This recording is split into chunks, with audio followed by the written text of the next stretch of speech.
Welcome. I'm Sebastian Mahfood, and you're listening to WCAT Radio, the on-air wing of En Route Books and Media, bringing you the dulcet sounds of Catholic wisdom. Hello everyone, good morning. This is Kahama Peter and you're listening to WCAT Radio. Welcome to our Sunday show, and today we'll be having one of our friends who will be talking about the concept of the essence of a woman, and in relation to how our mothers are important in our lives.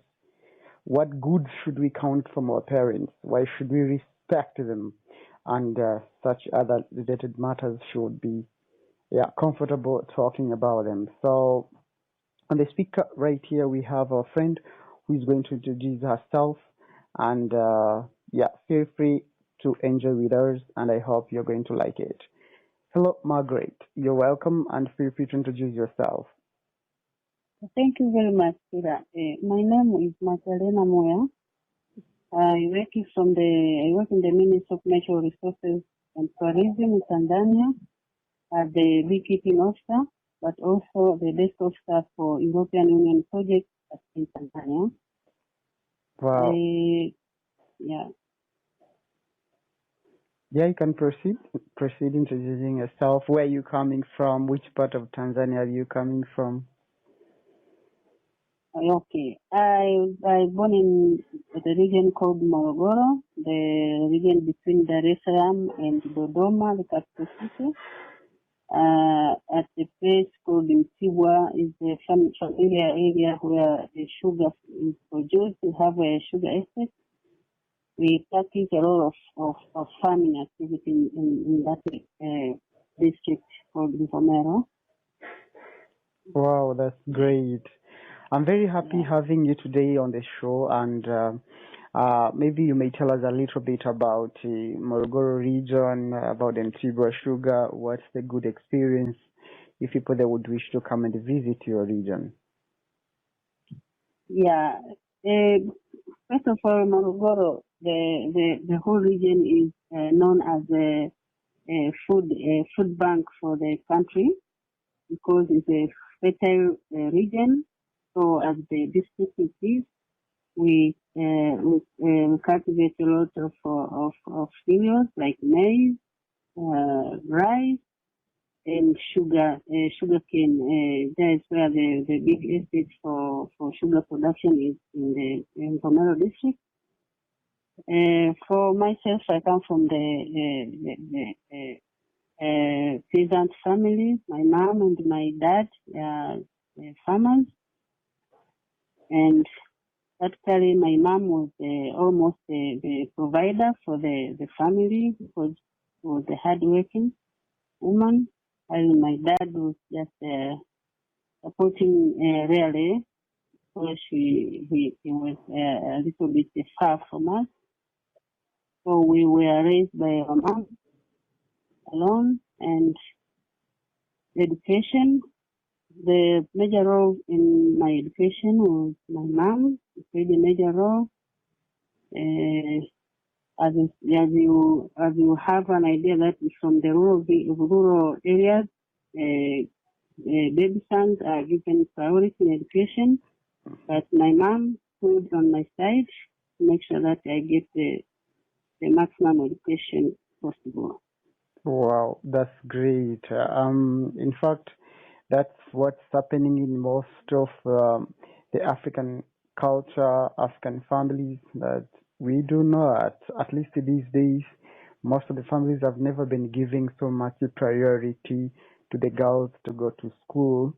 But we find this lady whom I expect Magdalene is going to tell us about her name. At least see some beautiful stories about her, and we'll proceed from there. Maybe we really thank her. So what is maybe can you introduce a bit your mom, and thereafter now we go on some few stories about her, and seeing what great role has she played in your life. Yeah. My mom is called Rosalia Damas Lukindo. She's now 78 76 odd years old, and she's currently ill in the bed that I have here in our home.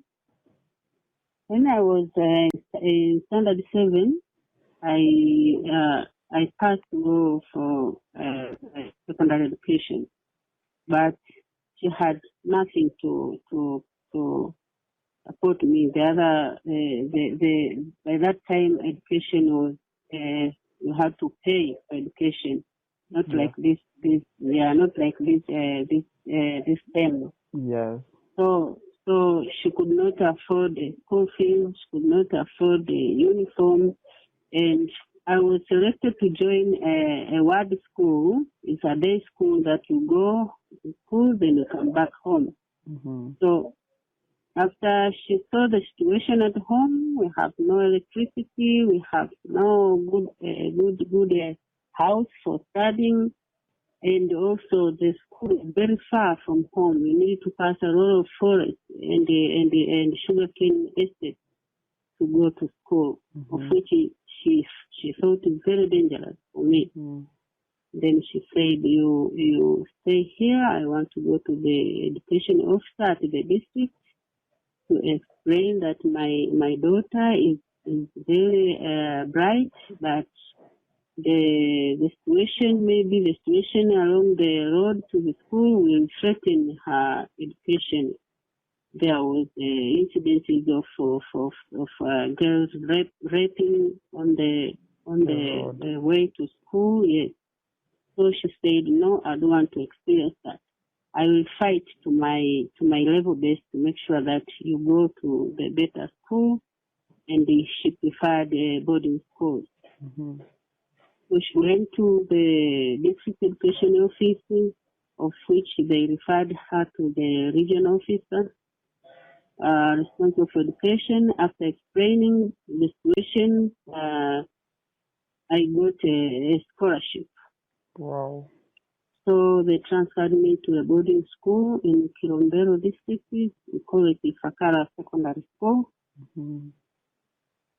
So given the situation that my mom struggled a lot, I decided and I felt guilty. So I studied very hard to make sure that I want to pass.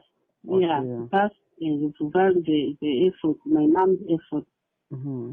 So I studied hard until I go to the university. Mm-hmm. And where I took my bachelor degree in wildlife science and conservation. Wow. Yeah. So after finishing my school, I passed some bit of challenges, working challenges, no employment, what. But my mom was there and saying that you try to be a patient and struggle. You can go for further studies. By the time I had a temporary work where I earn a lot, she advised me to use that the amount I earn to go for further studies. Mm-hmm. So I took a loan and I went for a master's degree. After completing my master's degree is when I got a job at the Ministry of Natural Resources and Tourism. Until today, my mom is very sick, but I'm taking very good care of her. She's now in bed for almost 5 years. She could be worse, but now I am earning a lot a salary. I spend as much as I can for my mother's medication. Wow, that's great. That's great. Yeah. I really see that we are supposed to have a serious attention and serious listening to our parents. Sometimes we go astray and we forget that it's only in most cases our parents who would wish the best for us and the best from us in the later days. So it's not, I think, in many girls when their parents are really, not even girls only, but also even boys. In most cases, we do not listen, especially to our mothers. You find when we are told maybe the mother when she's telling you, okay, can you stop this and be doing that? We feel like this mom is just becoming stubborn and she's just pushing us to do this. But at the end of the day, you find most of the girls, especially, they are the more sufferers because they end up into bad groups, bad companies. Then they end up also into losing their dreams. And by the end of the day, you come to realize while it's too late that if I were to listen to my mom, then I would have really gone very far. So this is a very good example. Yeah. And that is very true, Peter. You know, for myself, if I think if it was not my mom, I would be in the bad situation now. As I'm seeing my colleagues from primary school, and they are like someone like 15 or 40 or 50 years old in the village because they rush into marriage. For myself also, I got back then there was this certain man wanted to marry me. That's when I was finishing my standard 7. He was very serious. He was sending letters and what and the people to me to convince me. And my father said, "No, let her get married." But he earned something from that man. But my mom was very angry and was angry to me. Said, "If you make a mistake, hey, you will see me in my true colors." Then I was scared. I was scared with my mom, and I was like, "Why is she doing to me? The other girls are getting married. Why not me?" No. She used to even to scold me with sticks, and I hated a little bit my mom that time, but now I see what she meant. Yeah. I wanted to ask you one question. As a girl, as a young girl who was so close to the mother, sometimes the mother will get angry with you. What moment you think you will never forget when she was so much angry with you? Maybe she got so much mad because of something you did. What occasion do you have in mind? Like this one, I will never forget my mother because she got mad at me because I did this. Do you have any such occasion of that nature? Yeah, it was one day that I went to, we were for my tuition, that the evening classes. After school, we had this teacher was teaching us mathematics. So instead of, that day, instead of going to class, there was a meeting. A meeting this born again people say that they are singing and praying and praise and worship stars. Yes, praise and worship stars. So I went there. They say, "Do you have to repent so that you can be born again?" By then the Catholics, they were transforming Catholics into born again. So they say you should repent. What they sing, they prayed, and I liked the music. Yes. So I had come to realize the time it was almost dark. Like seriously. Then my schoolmates also, they have gone home. They said, "Where's your colleague?" They no, we didn't see her. We didn't see. When I went back home. My mother beat me a lot, and still my skin got scars. Like seriously? Yeah, and I cried. I rejected food that day. I see. You know, yeah. That day and what you as I say, I didn't do what you think, Mom. She didn't believe me. Yes. Because she hated that, because of the behavior at the village, the girls were going to this traditional dancing. What some bad things happen in the night. Mm-hmm. So my mom didn't like that behavior to girls. So she tried as much as she can to protect me. Okay. Yeah. By then, what were the impacts of those social occasions, of the drama, and maybe the dancing and all that? What were the impacts, especially to the young girls, or even to the married people?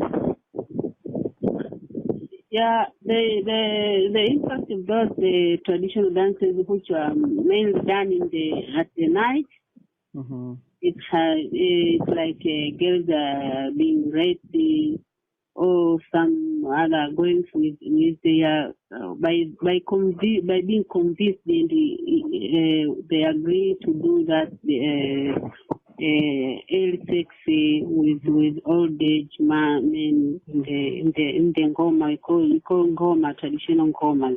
Yes, the traditional dancing. Yeah, a lot of girls got pregnant and they failed to finish their education at the very early level. Yes, and so for themselves they feel like it's a normal thing, and they come to regret while it is too late for them. And the others, to rescue the situation, they do this abortion. Abortion of that's bad. Of which some have got a permanent disability. My friend who they do that, such thing in very unsafe way, and then she lost her womb. Imagine. Until now, as I'm talking, she's very old with no kids. It is very serious. Yeah, and some have got one of a lady called I remember her name, called Mwajuma. Yes. From Kilimanjaro ward. Mm-hmm. She died. Oh my God. Because she took pills, and then with her friends in the friend's home, she took a lot of pills in order to abort. But yes. It was very, very unfortunately, she lost her life. Oh, Jesus Christ. Yeah. I think that's another thing I wanted to ask you. As especially on your growing as a young lady around Morogoro region, what experience did you have, especially on the matters related to abortions among young girls, even adults, even people who are married? What has been at least the experience there? For example, I can give an example of myself. Mm-hmm. Yeah, because I have a sister. Yes. Who is married, and she had her firstborn. Mm-hmm. While the kid is just 4 months old, mm-hmm. she conceived again. Jesus Christ. So yeah, so her husband was telling her that no, you should abort that one, because it is a very shame. It is a shame for us educated. We are very educated, but to just not to do the family planning as if we are not educated, right? So the man was pushing her to get abortion, but a lady kept on resisting, and she ran away from the husband. She went to the village in order to make sure that the pregnancy is being kept. Until now, she had 2 kids who look like twins. They're very beautiful. Like seriously. So that man came back and he regret the idea that he had, and he even asked me forgiveness from a small kid that I didn't know that you are so beautiful. No, She's so bright now. She's in primary 4. seriously. So they are all in the same class. They are very beautiful. She performed well in the class. Can you imagine the dad said, I could lose my genius. That is very serious. So you see now that comes as an alarming message to most of us that sometimes we attempt these things thinking that we are hiding or keeping things in a very secret way without knowing that we are outside distracting and destroying our future. So I really congratulate your sister, even the husband, for later coming to sit down and settle that, understanding and even asking for forgiveness to the kid, because it's one of the things which is really affecting many people. Most of the kids who later come to understand that they were almost killed, they were almost aborted. Most of them, they suffer a lot of trauma because they do not see them living before their parents. They see them like dying. But if you ask your forgiveness, that makes someone feel like, okay, this person has understood something was wrong and he's ready then this person to take good care of me. In fact, that's very good, and that's a very good stage, though it really takes a lot of courage to stand in that situation. Though your sister should have really been guided by the Holy Spirit, otherwise it would not be easier, because in fact to many people it appears to be a shame. But we ever tell people it's better to see God in every child than seeing the fear or the shame in the eyes of millions of people. One child is important in the eyes of the God than you being happy in the eyes of millions of people. So we congratulate her, and I think we would love to have her in the Life Runners organization as one of the members, because she can be of a good advocate, even telling the world the always beauty or good of resisting some of the challenges. Because why do people do abortions? Their situations, providing the example you have given of your sister and the husband, it is something which disturbs people. But Life Runners helps people to be built up in courage, also to be supported psychologically where they are going through some of the difficult moments, which is to decide whether to do abortion or not. But even if someone has done abortion already, the organization is ready to support them in terms of psychological support. But even those who have suffered trauma after maybe surviving the abortion and things of that kind, we can also still talk to them. I think I'll be very happy getting the 4 jerseys, 2 for the kids and 2 for the parents. I mean the father and the mother and the 2 kids, and send them to you so that you can deliver them to your family. That's something so great. Sure. You'll be very happy. Yeah, in fact. And now, as a growing, as an upcoming mom, what is your advice to many girls? What's your advice to many women who will be listening here today on the matters of the essence of a woman, that a woman has to bring life, save the world, and make the world a better place to live, a better place for everyone? So what would be your message? Like, okay, every woman should adore this, should adore life and such things. Yeah. My advice to other girls is that a mom is a very special person in the world, because a mother can bear anything that is dangerous to rescue the kid. And also that is where a love, a permanent love, is established between a mom and the kid. So it is also very very important to have someone who loves you, and the ever-ending love is from the kid and the mom. Okay. Because other loves can be changed, it can be destroyed, it can be what. But mother, daughter, or mother son love is, is everlasting. I can call that.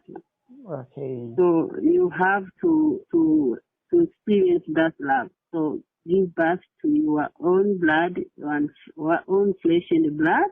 Mm-hmm. So don't cut that baby's life. Very serious. Yeah. Yeah, and maybe what would be your advice to the fathers who take for granted their daughters? Because if you were to be married those days earlier, you wouldn't be able to help neither your mother nor your father, probably even yourself. So what's the message to such good fathers, but who are sometimes keeping the culture which is a bit destructive? Yeah. Also, my message to the fathers or expecting fathers to be is that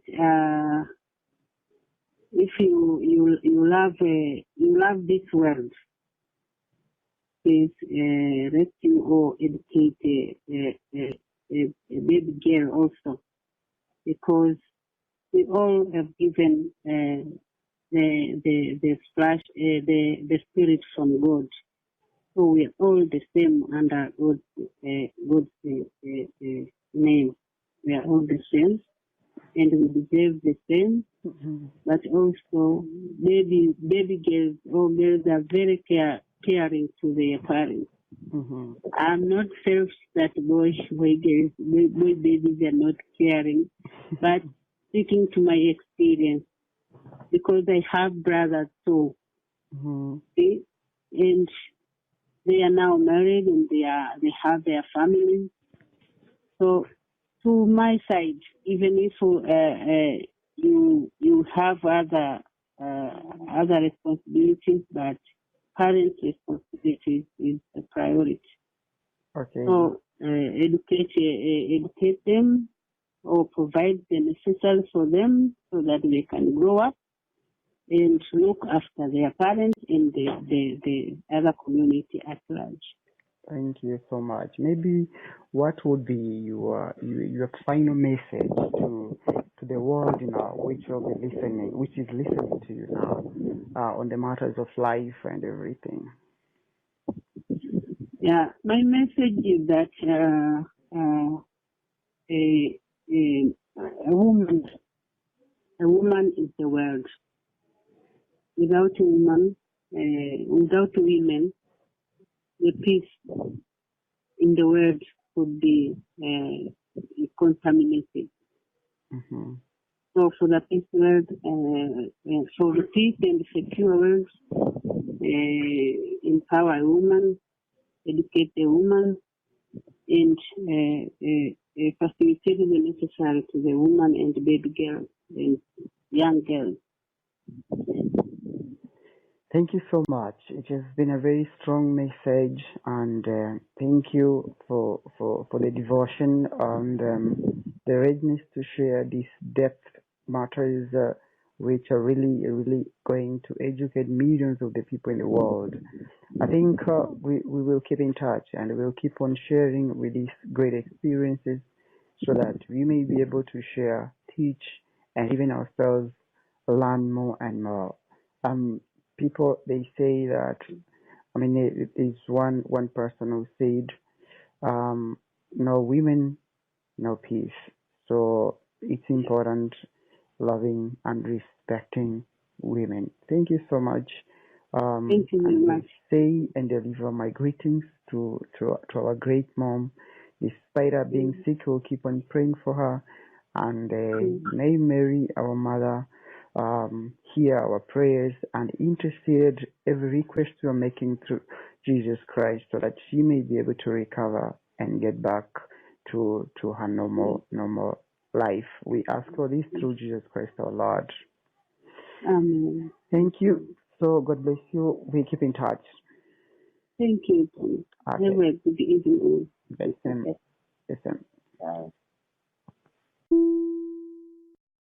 Yeah. Halo, habari, tumsifu Yesu Kristo. Karibu katika kipindi chetu cha siku ya leo, ikiwa ni Jumapili nyingine, na kwa masaa yetu ya Afrika Mashariki sasa ni mida ya saa 10 hivi, wakati kwa masaa ya Marekani sasa ni karibu saa 4 hivi asubuhi. Hivyo leo tutakuwa na mgeni katika kipindi chetu. Tutamkaribisha, atajitambulisha, naye atatuambia ni yapi mazuri ako nayo ya kutushirikisha. Lakini zaidi leo tutaongelea sana kuhusu umuhimu wa kuwaheshimu na kuwasikiliza mama zetu, kwa sababu wao ndio msingi wa maisha ya mwanadamu. Hivyo ninamkaribisha mgeni wetu, atajitambulisha tuweze kuendelea. Hii ni WCAT Radio, karibu. Asante Peter. Mimi kwa majina ninaitwa Magdalena Raymond Muya, ni mwenyeji wa mkoa wa Morogoro nchini Tanzania. Mkoa wa Morogoro upo kati ya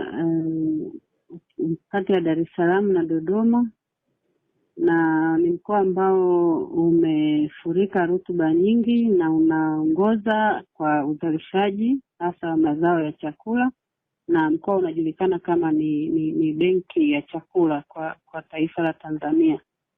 Ninatokea katika wilaya ya Mvomero, ambapo mazao muhimu yanayolimwa ni mahindi, mpunga, pamoja na miwa, na hivyo tuna kiwanda cha kutengeneza sukari kinachofahamika kama Mtibwa Sugar Estate.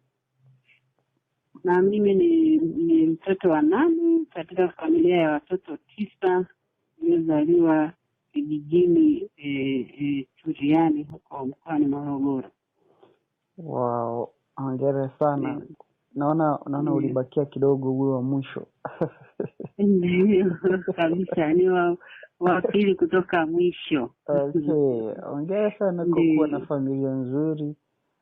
Mimi kuwa na familia yenye watoto wengi, kwa maana ya kwamba kwa kweli mnapokuwa wengi katika familia, basi kadiri Mungu alivyowajalia huwa ni furaha. Lakini basi maandiko yanasema enendeni ulimwenguni mkaujaze ulimwengu.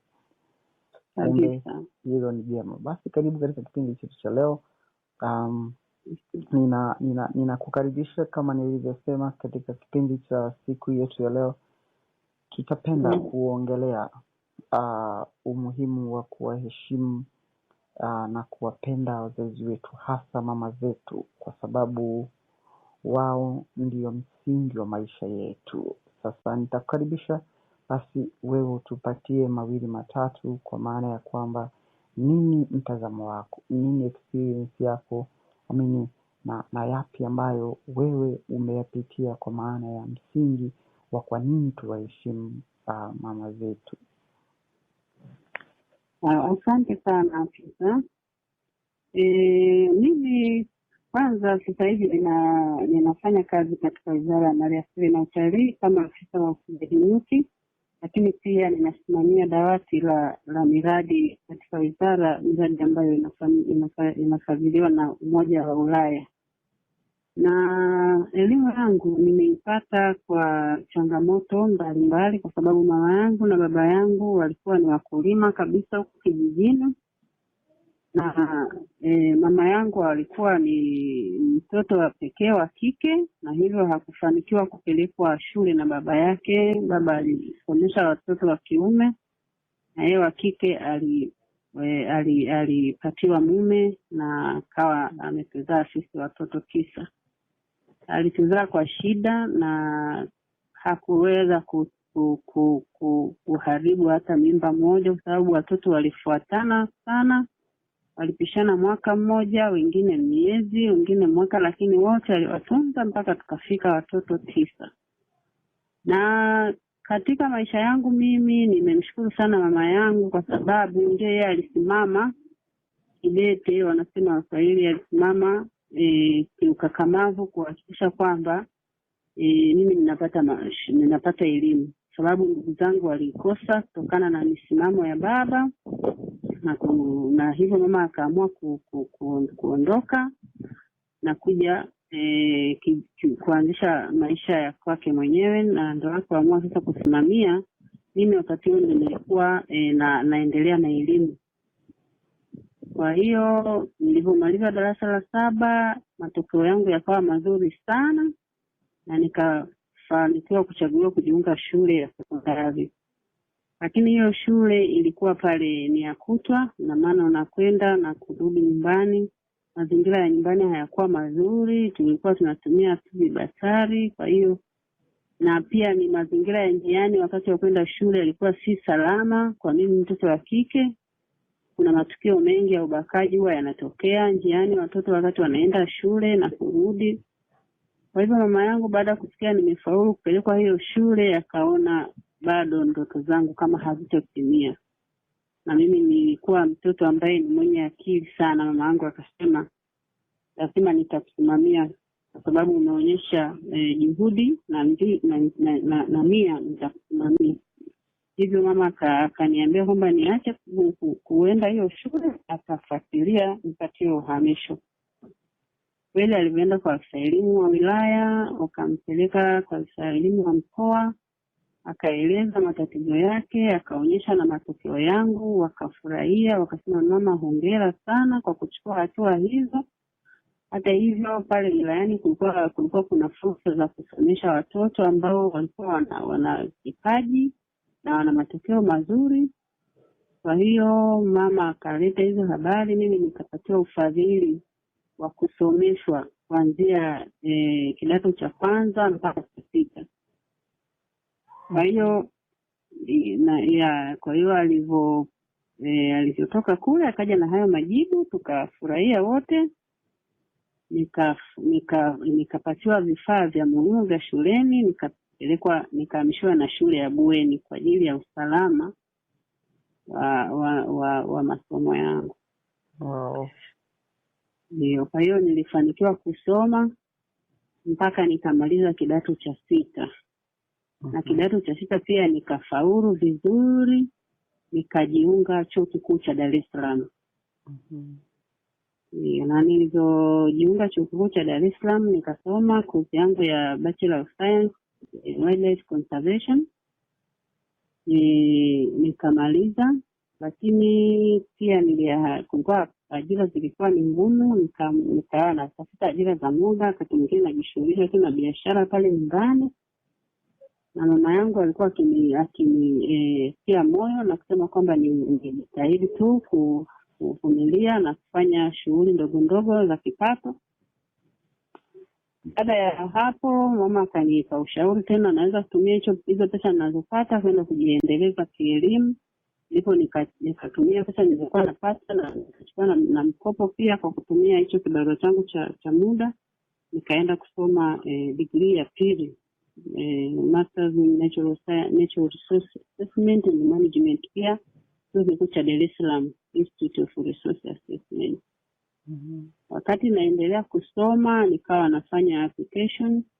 Kwa bahati nzuri nilipomaliza coursework kabla sijaanza dissertation nikapata kazi. Nikaajiriwa Wizara ya Maliasili na Utalii. Kwa hiyo nikawa nasoma at the same time naendelea na kazi, na Mungu alinijalia niligraduate vizuri, na sasa ninaendelea na ajira yangu nikiwa na degree zangu 2. Wow. Yes. So hiyo yote ni juhudi ya mama. Hayo yote ni matunda ya mama kuwajibika, kuamua kukomboa kutoka katika mikono ambayo pengine haikuwa inatambua katika siku zile kwamba ilikuwa inakutakia nini, lakini yeye akatambua kwamba pengine wewe una umuhimu mkubwa sio kwake tu ama kwa familia, lakini pengine sasa hata kwa taifa lenyewe. Kumbe ni swala la kumshukuru sana, ni swala la kuona kwamba kuna haja sana ya mfumo wa maamuzi na kushirikishana katika familia unabadilika, kwa maana ya kwamba kumbe kama baba na mama wangesikilizana toka mapema, pengine wengi wenu katika familia mngeweza kuwa na mafanikio yaliyokuwa mazuri zaidi, kitu ambacho ni faida si tu kwa familia. Kama leo unafanya kazi katika wizara, sehemu ambayo ni sehemu msingi kabisa ya maendeleo ya taifa, katika kuandaa sera na mambo mengine kama hayo.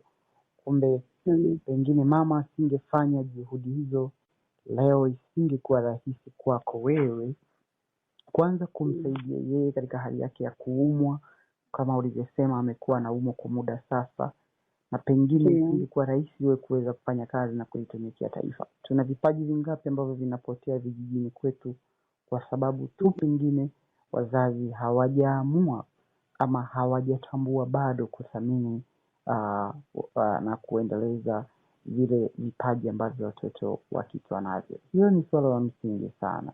Labda sasa niulize kitu kingine. Ushauri wako ni upi hasa kwa kina mama ama kwa mabinti ambao mpaka sasa labda pengine wanaona wanapitia changamoto nyingi, wanashindwa kujipanga katika maisha, wanashindwa kuweka maisha yao vipi?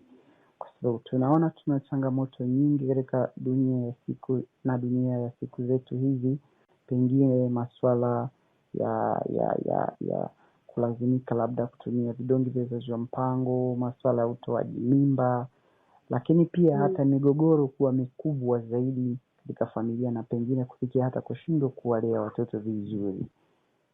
Ushauri wako ni upi? Ushauri wangu mimi kwanza kwa watoto wa kike, kwa sababu kama ukiangalia kwenye historia yangu mimi ni mama ambaye aliamua kusimamia, kwa sababu fursa niliyoipata mimi ndugu zangu hawakuipata, na sasa hivi wanaishi maisha ambayo kwa kweli hayana tija tunasema katika lugha yetu ya Kiswahili, na pia yani wanalitumikia taifa kwa kiwango ambacho hakifikii taifa kwa ujumla. Kwa sababu mimi baba yangu alishatoa maamuzi kusema niolewe, kwa sababu alitokea baba ambaye alikuwa anataka kunioa, alishapeleka na barua huko nyumbani, lakini mimi mama akawa amesimamia na kusema kwamba mtoto wangu mimi hataolewa, nataka asome, kwa sababu hao wengine tumezembea na tumejikuta tunapata hasara. Wengine tumewaozesha mapema, lakini hawana ambacho wamekichangia aidha kwenye familia au kwenye taifa. Lakini huyu binti yangu sasa nataka nihakikishe anasoma kwa kiwango ambacho yeye mwenyewe ataweza mpaka mwisho. Kwa hiyo unaona nguvu ya mama jinsi ilivyoniokoa. Ndugu zangu ambao walikuwa katika hilo kundi la kukosa hii fursa, sasa hivi hata huu upendo kwa mama haupo sana. Na mimi hata bosi wangu wananiuliza, wewe mbona mdogo, una ndugu zako wakubwa, kwa nini unakaa na mama, unahangaika naye mama wakati anaumwa? Lakini nasema kwamba mimi ndio ninajua hapa aliyenisababisha ni nani kwa uwezo wa Mungu, lakini mama yangu amesimamiwa pia kwa uwezo wa Mungu mpaka nimefika hapa.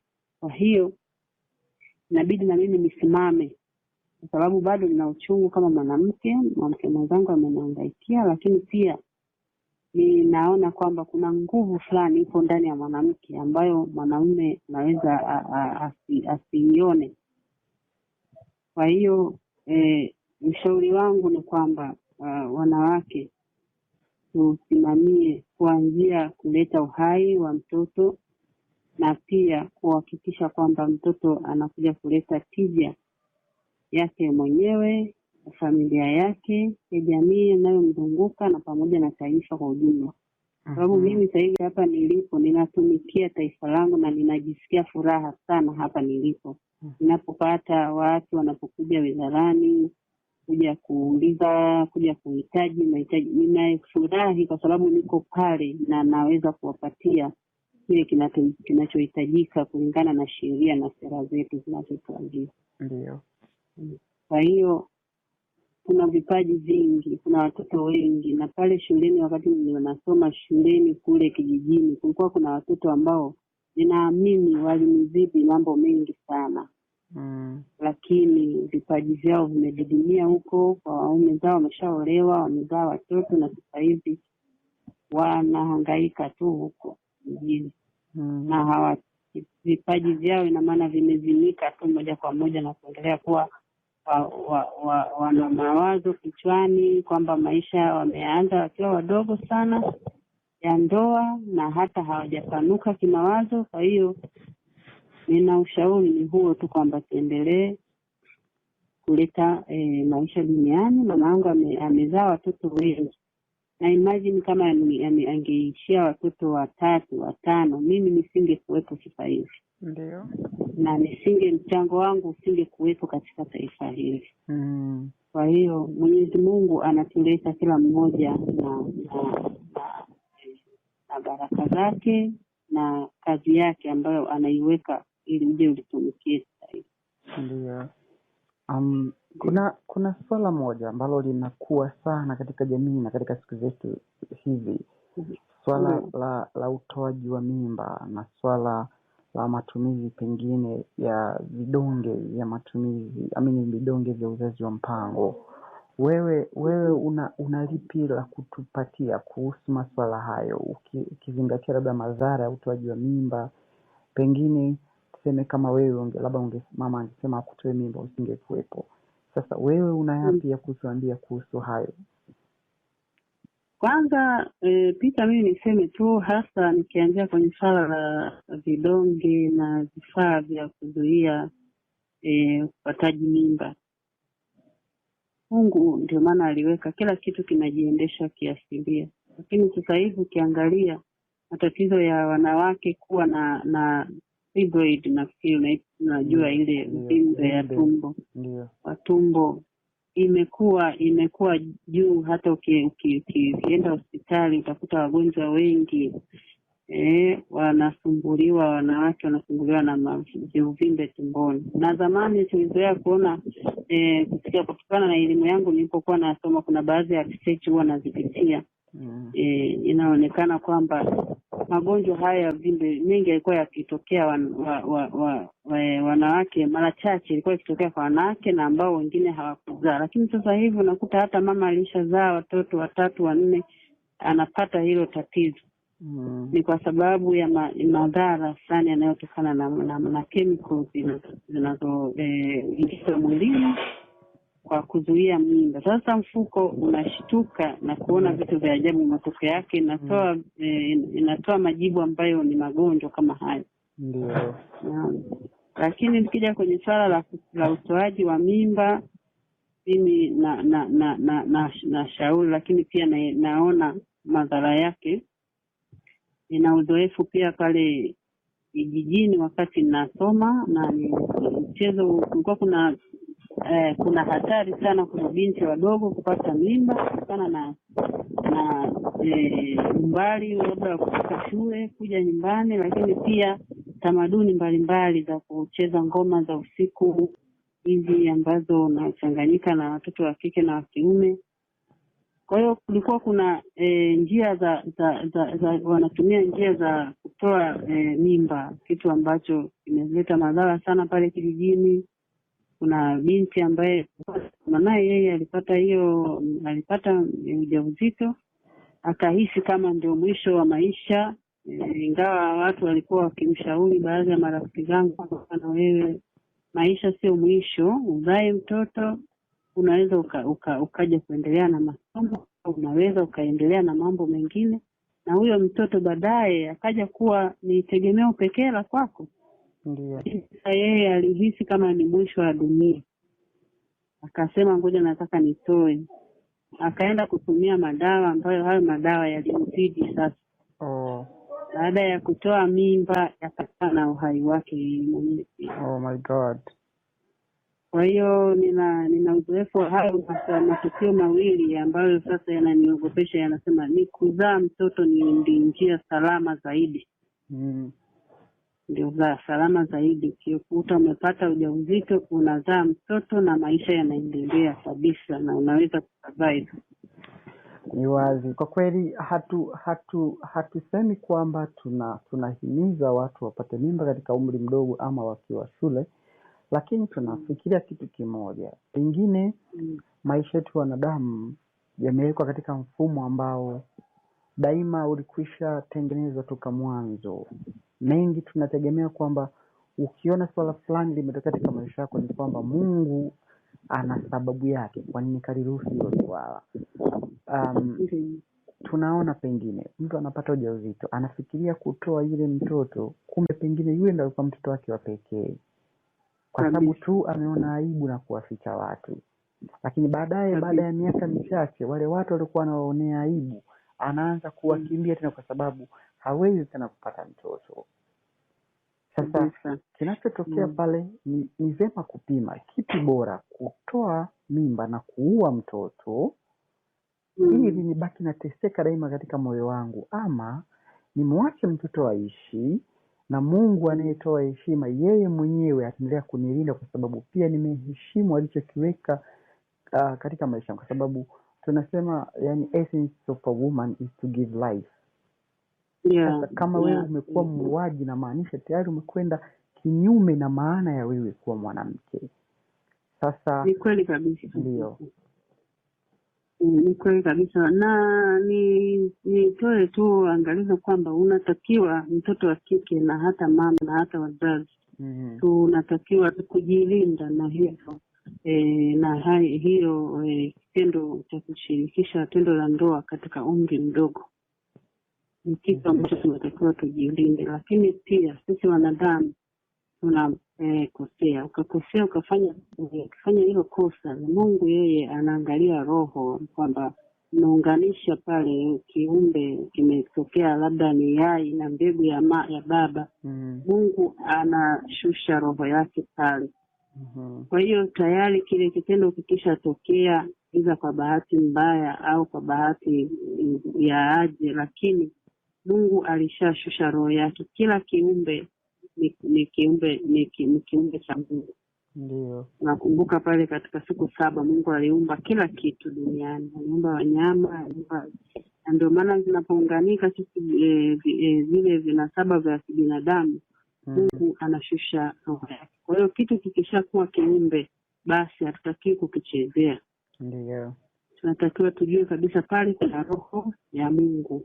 Ndio.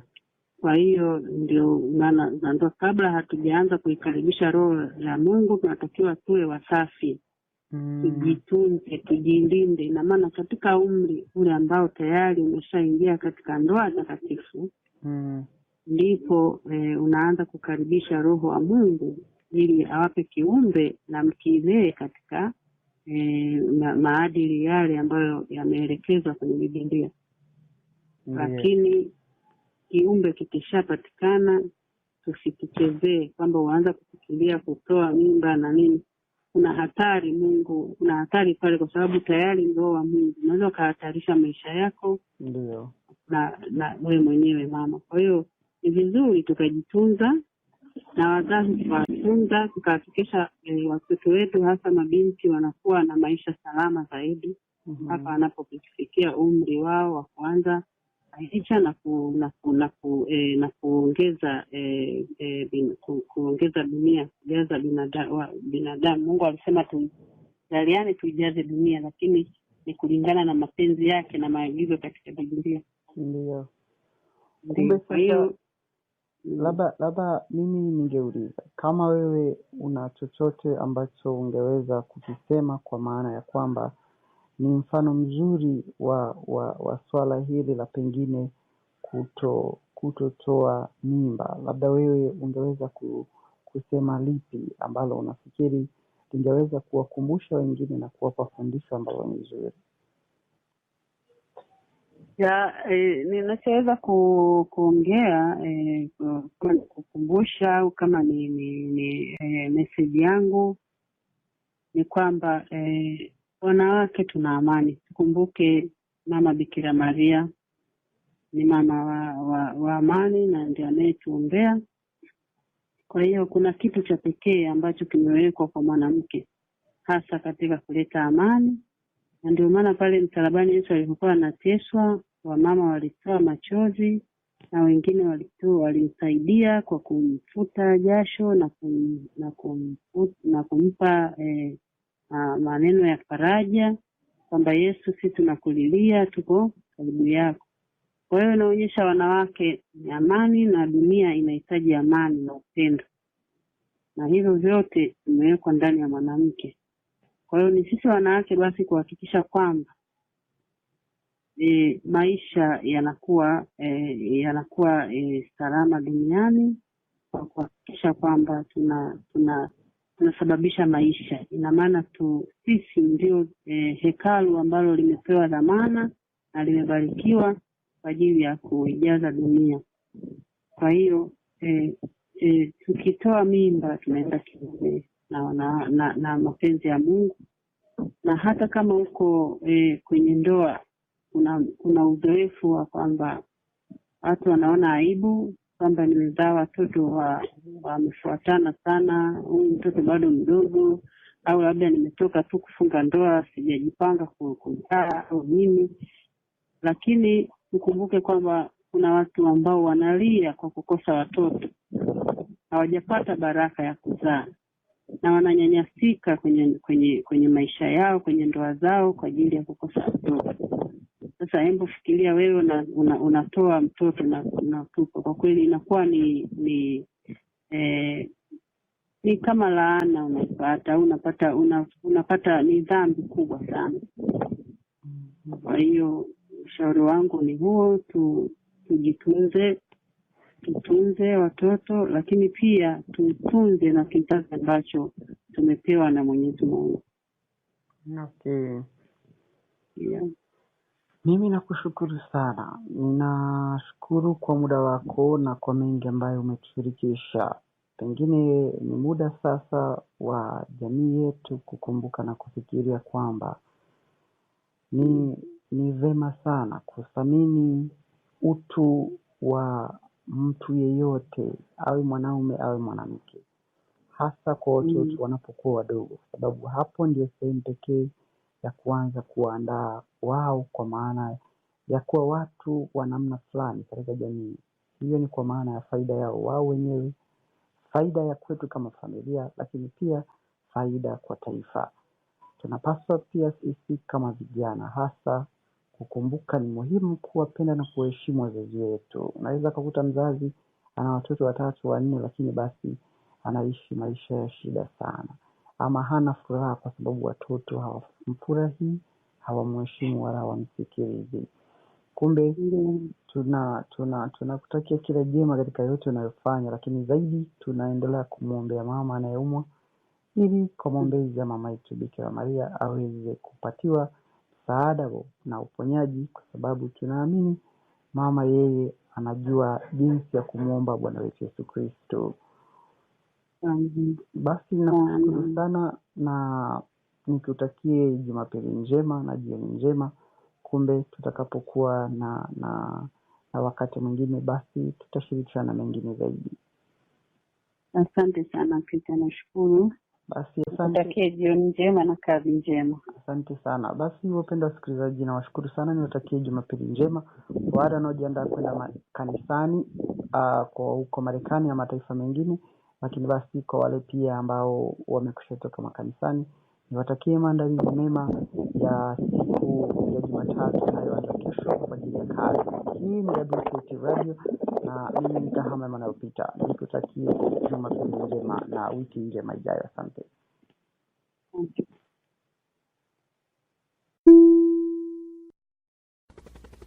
We hope you enjoyed the program and will join us back for another show on WCAT Radio.